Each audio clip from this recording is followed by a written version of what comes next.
مکین الحنین الکریم الرؤوف الرحیم اما بعد فاعوذ باللہ من الشیطان الرجیم بسم اللہ الرحمن الرحیم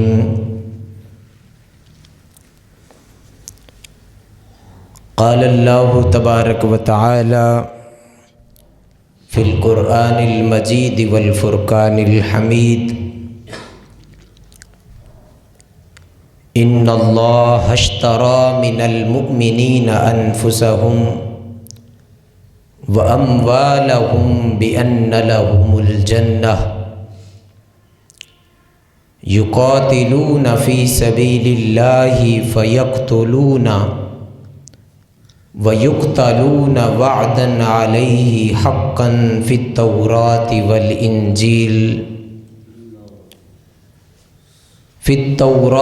وَالْإِنْجِيلِ وَالْقُرْآنِ وَمَنْ أَوْفَى بِعَهْدِهِ مِنَ اللَّهِ فَاسْتَبْشِرُوا بِبَيْعِكُمُ الَّذِي بَايَعْتُمْ بِهِ وَذَلِكَ هُوَ الْفَوْزُ الْعَظِيمُ وقال اللہ تبارک و تعالی فی مقام آخر وَلَا تَقُولُوا لِمَنْ يُقْتَلُ فِي سَبِيلِ اللَّهِ أَمْوَاتٌ بَلْ أَحْيَاءٌ وَلَكِنْ لَا تَشْعُرُونَ وقال اللہ تبارک و تعالی فی شان حق حبیبہ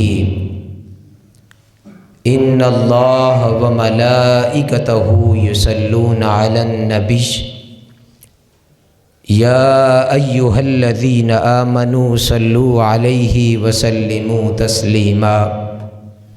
بآواز بلند درود پاک حضور کی بارگاہ میں پیش فرما لیں۔ الصلاۃ والسلام علیک یا سیدی یا رسول اللہ وعلی آلک واصحابک یا سیدی یا محبوب اللہ۔ اللہم صلی علی سیدنا و مولانا محمد وعلی آلہ وصحبہ وبارک وسلم۔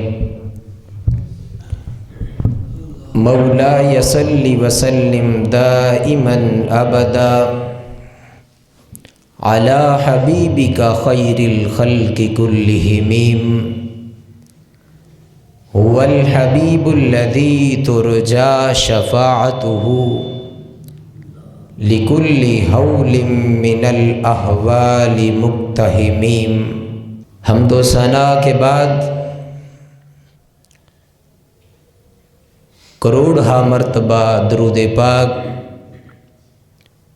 تاجدار کائنات صلی اللہ علیہ وآلہ وسلم کی ذات مبارکہ پر جامع شاہی مسجد اڈہ سالووال میں جمعہ کی ادائیگی کے لیے تشریف لانے والے معزز شرکائے جمعہ اور سوشل میڈیا کے ذریعے پوری دنیا سے ہمارے ساتھ شامل معزز ناظرین، اللہ رب العزت کا بے پایاں فضل و کرم اور تاجدار کائنات صلی اللہ علیہ وآلہ وسلم کے نالین کا تصدق ہے کہ اس ذات نے ایک بار پھر ہمیں اپنے حضور حاضری کا یہ موقع عطا فرمایا۔ دعا ہے کہ پروردگار عالم ہم سب کی اس حاضری کو اپنی پاک بارگاہ میں قبول و منظور فرمائے۔ آج کے خطبہ جمعہ کے لیے جس موضوع کا میں نے انتخاب کیا ہے وہ ہے جنگ موتا، اس کے اسباب اور اس کے نتائج۔ قرآن کریم کی ایک آیت مبارکہ میں نے آپ کے سامنے تلاوت کی جس میں اللہ رب العزت نے ارشاد فرمایا ان اللہ اشتری من المؤمنین انفسهم، یقیناً اللہ تعالیٰ نے خرید لی من المؤمنین، مومنوں سے، انفسہم و اموالہم، ان کی جانیں اور ان کے مال، کس کے بدلے میں؟ بِأَنَّ لَهُمُ الْجَنَّةَ، جنت کے بدلے میں۔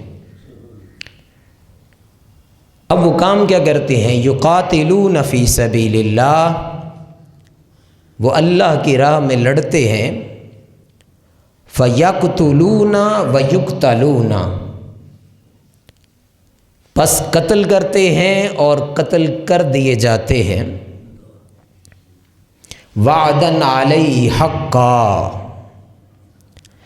اللہ تعالیٰ نے اس پر پختہ وعدہ لیا، یہ اللہ کا پختہ وعدہ ہے، فی التوراۃ والانجیل والقرآن، اللہ کی کتاب تورات میں، انجیل میں اور قرآن مجید میں، ومن اوفی بعہدہ من اللہ، پس اللہ سے بڑھ کر کون ہے جو وعدے کو پورا کرے، فاستبشروا، پس خوشخبری ہے ان لوگوں کے لیے، ببیعکم الذی بایعتم بہ، فرمایا کہ پس تم خوشیاں مناؤ، پس تم جشن مناؤ، کس بات کے؟ ببیعکم الذی بایعتم بہ، اس تجارت پہ، اس سودے پہ جو آپ نے اللہ کے ساتھ کیا۔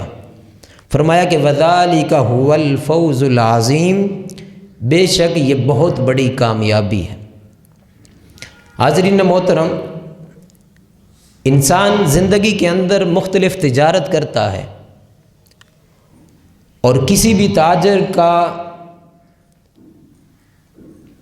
اس کا مطمع نظر یہ ہوتا ہے کہ میں اگر 1 روپیہ لگاؤں تو اس کے بدلے میں کم از کم مجھے 5 یا 10 روپے ملنے چاہیے۔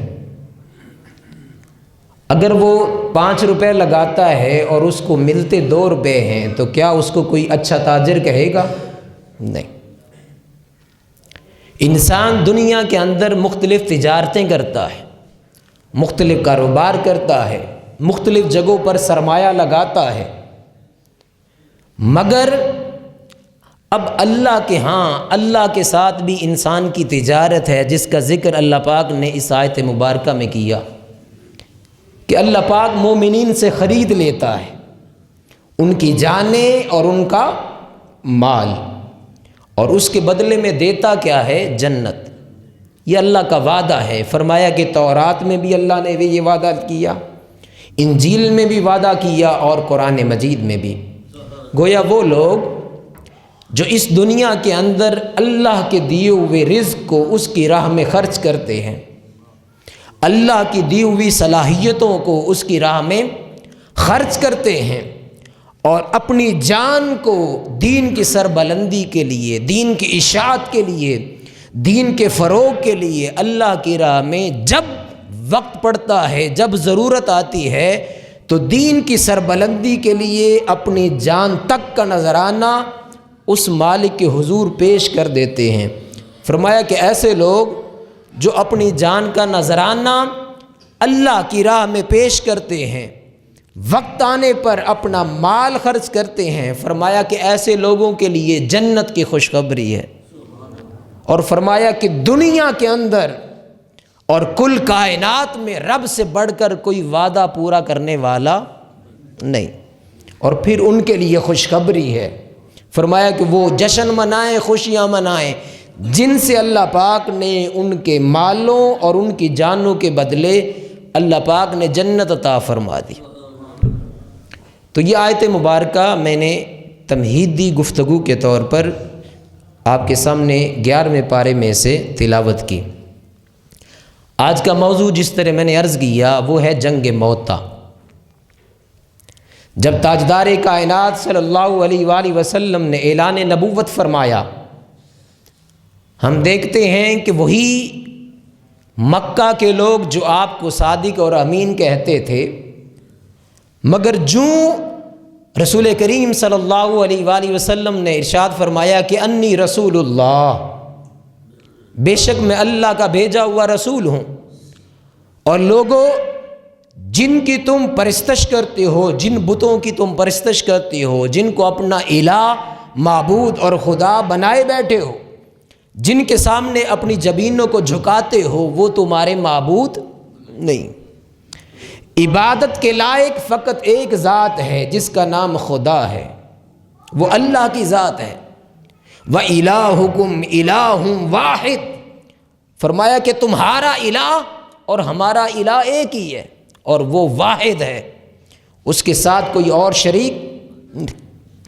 جب رسول کریم صلی اللہ علیہ وآلہ وسلم نے یہ اعلان فرمایا تو دیکھتے ہی دیکھتے وہ قوم جو آپ کو صادق اور امین کہتی تھی وہی آپ کی جان لینے پہ اتر آئی، اور آپ کو نعوذ باللہ پھر وہ وقت بھی آیا کہ آپ کو پاگل، دیوانہ اور مجنوں کہا گیا۔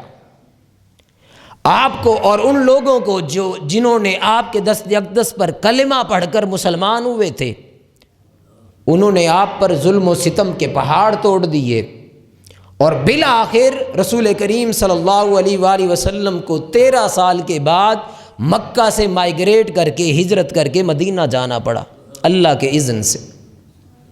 مگر جب رسول کریم صلی اللہ علیہ وسلم اپنے ساتھیوں کے ہمراہ اور بہت سارے صحابہ کرام مکہ سے ہجرت کر کے مدینہ چلے گئے تو پھر بھی ان کو چین نہ آیا، چونکہ وہاں جا کر مسلمان مضبوط ہو رہے تھے، اسلام کا ایک مضبوط قلعہ مدینہ کے اندر بن رہا تھا۔ چنانچہ ہم دیکھتے ہیں پھر آپ پر ایک جنگ مسلط کر دی جاتی، غزوہ بدر ہوئی، غزوہ احد ہوئی، مختلف غزوات ہوئے۔ ان کی سوچ یہ تھی کہ شاید ان جنگوں کے ذریعے ہم مسلمانوں کو ختم کر دیں گے، مگر تاریخ گواہ ہے اور دنیا نے دیکھا کہ 313 کا لشکر بدر میں جاتا ہے، دوسری طرف وہ کفار و مشرکین کا لشکر ہے جن کو اپنی تعداد پر گھمنڈ تھا، دنیاوی آلات، دنیاوی اسلحے پر اور جنگی ساز و سامان پر جن کو ناز تھا۔ مگر ہم دیکھتے ہیں کہ انہیں 313 کو اللہ کی مدد شامل حال ہوتی ہے، اور کفار و مشرکین کو بہت بری قسم کی شکست ہوتی ہے۔ اسی طرح مختلف غزوات ہوئے، تاں کہ وہ وقت آیا کہ رسول کریم صلی اللہ علیہ وآلہ وسلم نے مختلف شہنشاہوں کو خطوط لکھنے کا سلسلہ شروع کیا۔ ان میں سے ایک خط تاجدار کائنات صلی اللہ علیہ وآلہ وسلم نے شاہ کسریٰ کی طرف بھیجا، اور یہ خط حضرت حارث بن عمیر لے کر گئے تھے۔ مگر ہوا کیا کہ جب آپ موتا کے مقام پر پہنچے تو وہاں پر حضرت حارث بن عمیر جو تاجدار کائنات کا نمائندہ تھا، سفیر بن کے گیا تھا، دنیا کے اندر کسی بھی ملک میں یہ قانون نہ تھا کہ کوئی آپ کے پاس سفیر آئے اور آپ بلا وجہ اسے قتل کر دیں۔ مگر ہوا کیا کہ جب حضرت حارث بن عمیر موتا کے مقام پر پہنچتے ہیں تو وہاں کا حکمران گورنر پوچھتا ہے کہ آپ بتائیں تو صحیح کہ کون ہے؟ وہ بتاتے ہیں کہ میں حارث ہوں، اور رسول کریم صلی اللہ علیہ وآلہ وسلم کا خط لے کر آیا ہوں شاہ روم کے لیے۔ جب اس نے یہ سنا اور اس نے رسول کریم صلی اللہ علیہ وسلم کا نام گرامی، اسم گرامی سنا، تو اس نے حضرت حارث بن عمیر کو رسیوں کے ساتھ باندھ دیا، رسیوں کے ساتھ باندھ دیا، اور پھر حضرت حارث بن عمیر ان کا سر تن سے جدا کر دیا، سر قلم کر دیا، آپ کو شہید کر دیا بے دردی کے ساتھ۔ جب یہ خبر تاجدار کائنات صلی اللہ علیہ وآلہ وسلم کو پہنچی تو آپ بہت رنجیدہ ہوئے، چونکہ اس سے پہلے کبھی کوئی ایسا واقعہ ہوا نہ تھا۔ یہ میں عرض کر رہا ہوں کہ یہ جنگ موتا ہوئی کیوں؟ ایک وجہ تو یہ تھی کہ حضرت حارث بن عمیر آپ کو بے دردی کے ساتھ موتا کے مقام پر شہید کر دیا گیا۔ دوسری جو جنگ موتا کی وجہ بنی وہ یہ، چونکہ اسلام کا دائرہ کار دن بدن پھیل رہا تھا، دور دور تک لوگ اسلام کو قبول کرتے اور دائرہ اسلام میں داخل ہو رہے تھے۔ اسی طرح روم کے اندر بھی بہت ساری کثرت کے ساتھ بڑی تعداد میں لوگ جو ہے وہ کلمہ پڑھ کر مسلمان ہو رہے تھے۔ اب یہ بات ان سے دیکھی نہیں گئی، انہیں خطرہ تھا کہ ایسا نہ ہو کہ یہ سلسلہ بڑھتا رہے اور پھر وہ وقت آ جائے روم جو اس وقت سپر پاور تھی، ایسے ہی کہہ لیں کہ آج کے وقت کا وہ امریکہ تھا، اس کا خیال تھا کہ مجھ سے بڑھ کر کوئی طاقتور کوئی نہیں، اسی گھمنڈ میں آ کر اس نے حضرت حارث بن عمیر کا قتل کیا۔ اور جب کثرت کے ساتھ لوگ دائرہ اسلام میں داخل ہو رہے تھے تو ان سے یہ بات گوارا نہ ہوئی، اور کیسر روم کے جو مقرر کردہ گورنر تھے اس نے اعلان کیا، کیا اعلان کیا کہ جو بھی ملک شام کا کوئی بھی بندہ شامی اگر وہ کلمہ پڑھ کر مسلمان ہوگا تو اسے قتل کر دیا جائے گا۔ یہ بنیادی طور پر دو وجوہات اس جنگ موتا کا سبب بنی، ایک تو حضرت حارث بن عمیر کا بے دردی کے ساتھ شہید کرنا، اور دوسرا گورنر کا یہ اعلان کرنا کہ جو بھی شامی اسلام قبول کرے گا اور رسول کریم صلی اللہ علیہ وآلہ وسلم کے دست اقدس پر کلمہ پڑھ کر مسلمان ہوگا اسے قتل کر دیا جائے گا۔ پھر ہم دیکھتے ہیں جب تاجدار کائنات حضور عمرہ کے لیے گئے ہوئے تھے، جب وہاں سے واپس تشریف لاتے ہیں، آپ مسلمانوں کی سب بندی کرتے ہیں، چونکہ حضرت حارث بن عمیر کو جس بے دردی کے ساتھ شہید کیا گیا اس کے قصاص لینے کے لیے رسول کریم صلی اللہ علیہ وآلہ وسلم نے 3000 کا لشکر تیار کیا۔ کتنا؟ 3000 کا۔ اور ان کے سپہ سالار حضرت زید رضی اللہ تعالیٰ عنہ کو بنایا، حضرت زید بن حارثہ جو آپ کے آزاد کردہ غلام تھے۔ دیکھیے حضور کی بصیرت، غلام تھے آپ کے آزاد کردہ، مگر پھر بھی تاجدار کائنات صلی اللہ علیہ وسلم نے ان کو سپہ سالار بنایا۔ دوسری طرف حضرت جعفر طیار تھے، حضرت عبداللہ بن رواحہ تھے، وہ عمر میں بھی زیادہ، قبیلے کی عظمت کے لحاظ سے بھی زیادہ، مگر حضور نے سپہ سالار کس کو بنایا؟ حضرت زید بن حارثہ کو آپ نے سپہ سالار مقرر کیا۔ مدینہ طیبہ سے 3 میل دور جرف کے مقام پر اکٹھے ہوئے، اور وہاں پر تاجدار کائنات صلی اللہ علیہ وسلم نے ظہر کی نماز پڑھائی، اور ظہر کی نماز پڑھانے کے بعد حضور نبی اکرم صلی اللہ علیہ وسلم نے صحابہ کرام سے خطبہ ارشاد فرمایا کہ لوگو، اس لشکر کا سپہ سالار میں حضرت زید بن حارثہ کو بنا رہا ہوں، مقرر کر رہا ہوں۔ فرمایا کہ اگر یہ شہید ہو جائیں تو ان کے بعد حضرت جعفر بن ابی طالب وہ اس لشکر کے سپہ سالار ہوں گے، اور فرمایا کہ اگر وہ بھی شہید کر دیے جائیں تو ان کے بعد حضرت عبداللہ بن رواحہ اس لشکر کے سپہ سالار ہوں گے۔ حضرت عبداللہ بن رواحہ بہت بڑے شاعر تھے، بہت بڑے شاعر تھے، اور حضرت جعفر وہ حضرت ابو طالب رضی اللہ تعالیٰ عنہ کے بیٹے تھے۔ آپ نے فرمایا کہ ان کے بعد یہ سپہ سالار ہوں گے، اور اگر حضرت عبداللہ بن رواحہ وہ بھی شہید کر دیے گئے تو ان کے بعد پھر مسلمانوں کی جماعت جس کو چاہے گی اپنا امیر منتخب کر لے گی، اپنا امیر منتخب کر لے گی۔ حضور نبی اکرم صلی اللہ علیہ وسلم نے سفید رنگ کا جھنڈا حضرت زید بن حارثہ کو عطا فرمایا، اور مسلمانوں کو کچھ وصیحت کی، وہ وصیحت قابل غور ہے۔ آج دنیا بڑا دعویٰ کرتی ہے کہ ہم امن کے ماننے والے ہیں، ہم امن چاہتے ہیں، پوری دنیا میں ایک ڈھنڈورا پیٹا جا رہا ہے کہ ہم امن قائم کرنے والے ہیں۔ امن قائم کرنے کے لیے کبھی وہ ہندوستان کے اندر آتے ہیں، کبھی ایران کو تباہ کرنے کی وہ منصوبہ بندی کرتے ہیں، کبھی امن کے لیے وہ افغانستان میں آتے ہیں، کبھی عراق میں آتے ہیں، مگر افسوس کہ وہ امن قائم کرنے کے لیے نہیں آتے، وہ اپنے مفادات کے لیے آتے۔ مگر قربان جائیے 1400 سال پہلے تاجدار کائنات صلی اللہ علیہ وسلم جب اپنا لشکر روانہ کرتے ہیں موتا کی طرف، تو رسول کریم صلی اللہ علیہ وآلہ وسلم نے ان لشکر والوں کو، اپنے ساتھیوں کو جو اس لشکر میں جانے والے تھے، ان کو وصیت فرمائی۔ وہ وصیت قابل غور ہے۔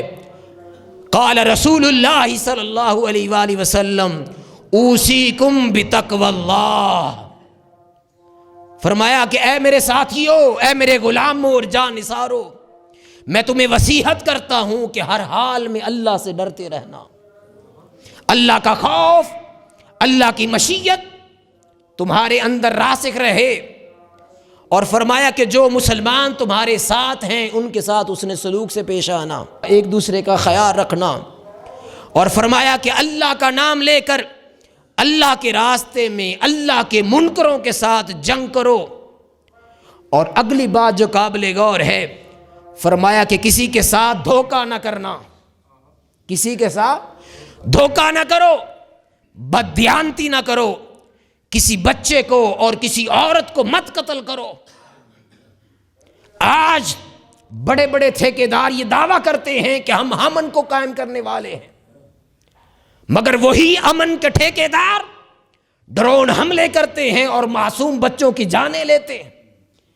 کتنی ہی عمارات کو تباہ و برباد کر دیا جاتا ہے، کتنی معصوم عورتوں کو قتل کر دیا جاتا ہے، کتنے ہی بوڑھوں کو قتل کر دیا جاتا ہے۔ ان کو یہ بھی نہیں پتا ہوتا کہ ہمارا قصور کیا ہے، مگر پھر بھی اس کے باوجود وہ امن کے ٹھیکیدار ہیں۔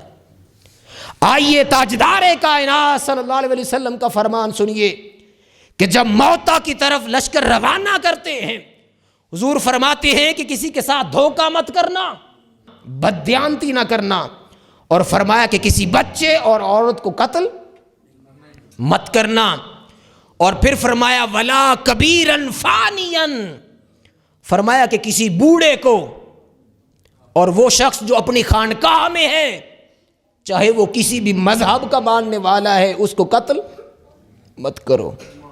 اور پھر حضور نبی اکرم صلی اللہ علیہ وسلم ارشاد فرماتے ہیں ولا تقربوا نخلا، اور کسی کھجور کی طرف مت جانا، کھجور درخت پھل دینے والی ہے، پھلدار درخت کو کاٹنے سے حضور نے منع کر دیا، فرمایا کہ پھلدار درخت کو بھی نقصان نہ کرنا، چونکہ اس سے کئیوں کی روزی چلنی ہے، اس سے کئیوں کا چولہا جلنا ہے۔ اور پھر حضور نبی اکرم صلی اللہ علیہ وسلم نے فرمایا ولا تقطعوا شجرا، فرمایا کہ کوئی درخت مت کاٹنا، کسی درخت کو مت نقصان دینا، ولا تہدموا بناء، فرمایا کہ کسی کے مکان کو منہدم نہ کرنا۔ پتہ نہیں اس نے کتنی تکلیف سے وہ بنایا ہوگا، پوری زندگی لگا دی ہوگی، ایک ایک روپیہ اکٹھا کیا ہوگا، سرمایہ اکٹھا کر کر کے اس نے گھر بنایا ہوگا۔ آپ بھی گھر بناتے ہیں، کیا گھر بنانا آسان ہے؟ لوگ بوڑھے ہو جاتے ہیں، بالوں میں سفیدی آ جاتی ہے، پوری زندگیاں گزر جاتی ہیں، وہ ایک ایک روپیہ اپنی ضروریات سے بچا بچا کے رکھتے ہیں، اچھا گھر بناتے ہیں۔ فرمایا کہ کسی کے گھر کو نقصان مت کرنا۔ آج ہم دیکھیں کہ کیا امن کے دعوے دار آج ان چیزوں کو ملحوظ خاطر رکھتے ہیں؟ یہاں سے میزائل پھینکا، آگے لاکھوں کی تعداد میں لوگ منہدم ہو جاتے ہیں، فصلیں برباد ہو جاتی ہیں، بچے یتیم ہو جاتے ہیں، عورتیں مار دی جاتی ہیں، ان کے گھر تباہ و برباد ہوتے ہیں، مدارس، انسٹیٹیوٹ، مختلف جگہ تباہ ہو جاتی ہیں۔ کیسا امن، کیسی امن کی ٹھیکیداری؟ مگر حضور نے فرمایا کہ بھائی کسی کے درخت کو نہ نقصان کرنا، نہ کسی کے کھیتوں کو اجاڑنا، نہ کسی بوڑھے کو مارنا، نہ کسی عورت کو مارنا، نہ کسی بچے کو مارنا، میں تمہیں وصیت کرتا ہوں۔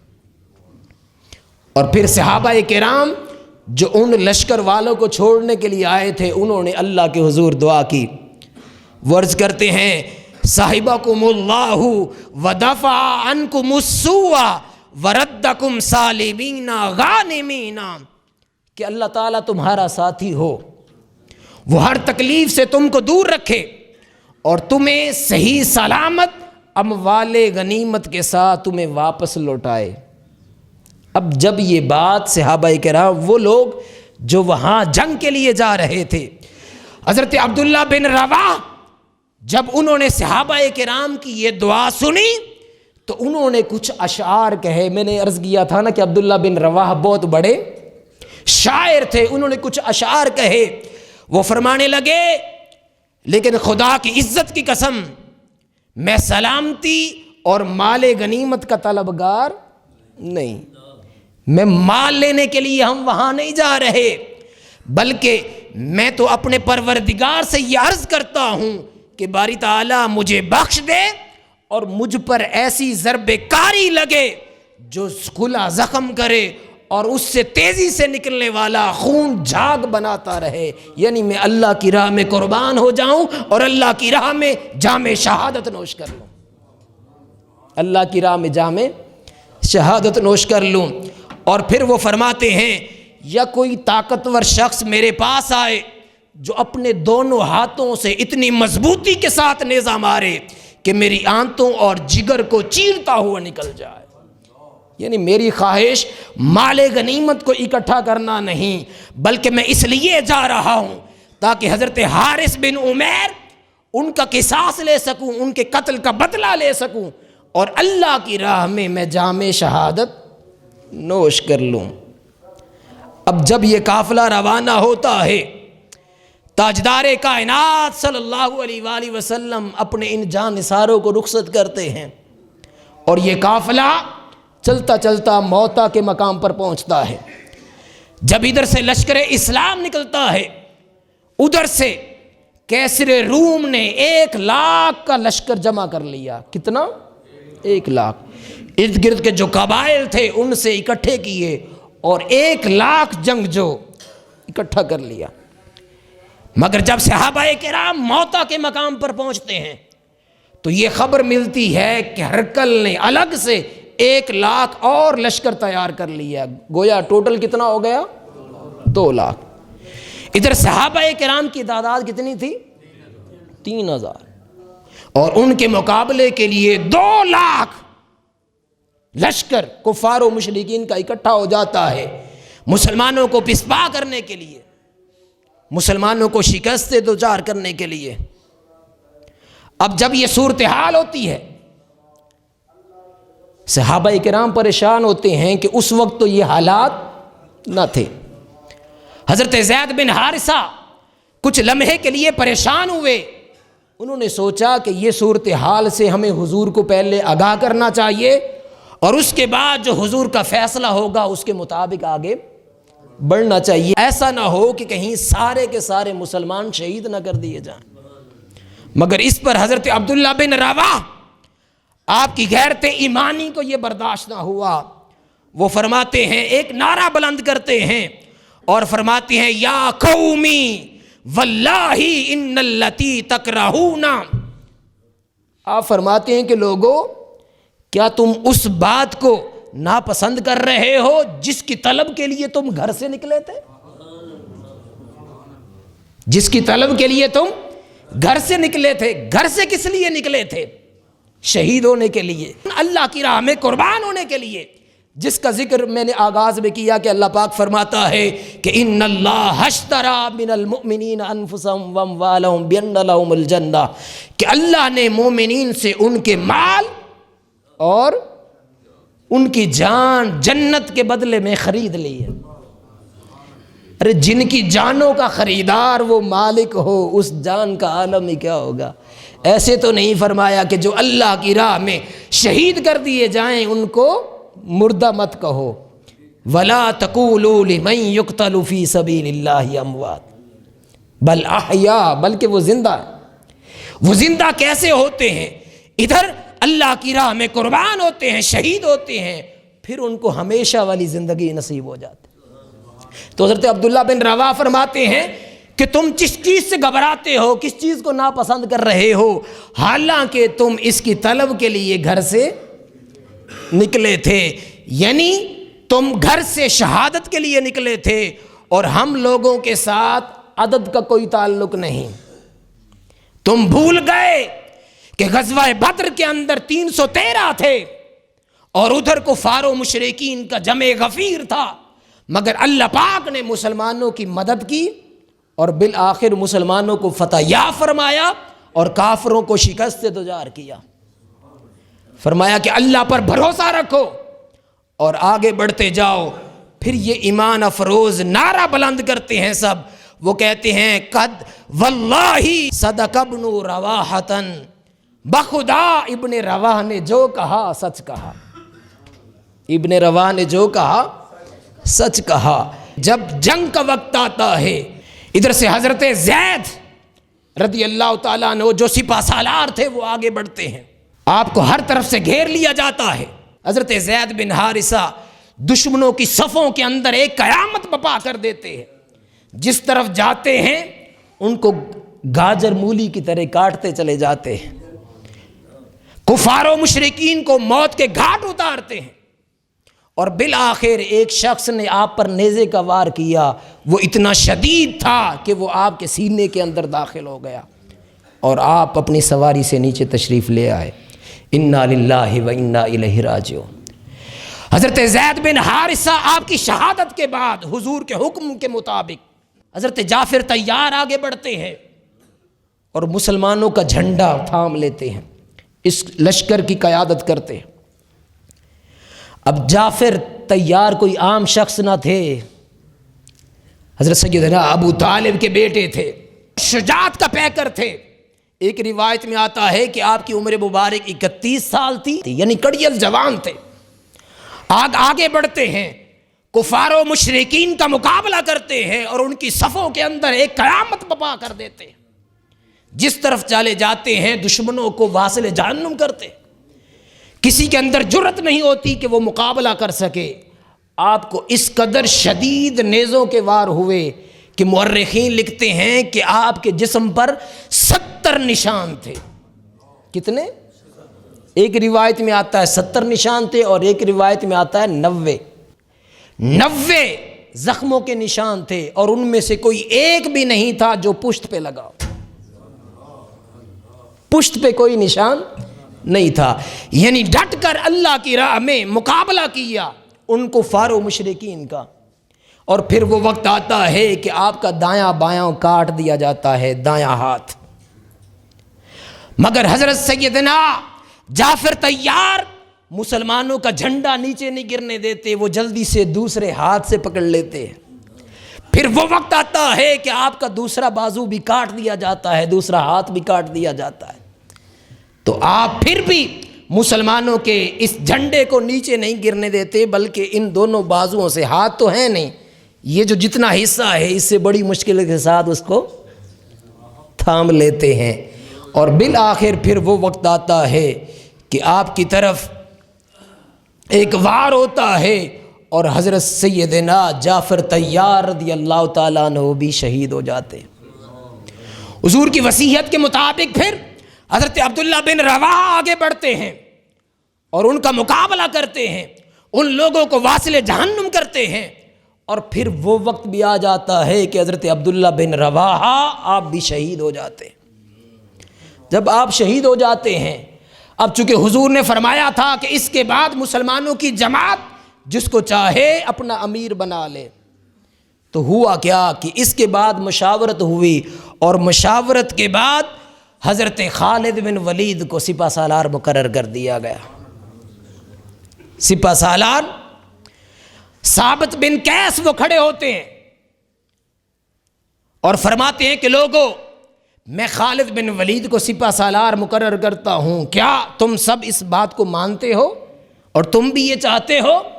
سب لوگ کہتے ہیں کہ ہاں، ان کی سپہ سالاری ہمیں قبول ہے۔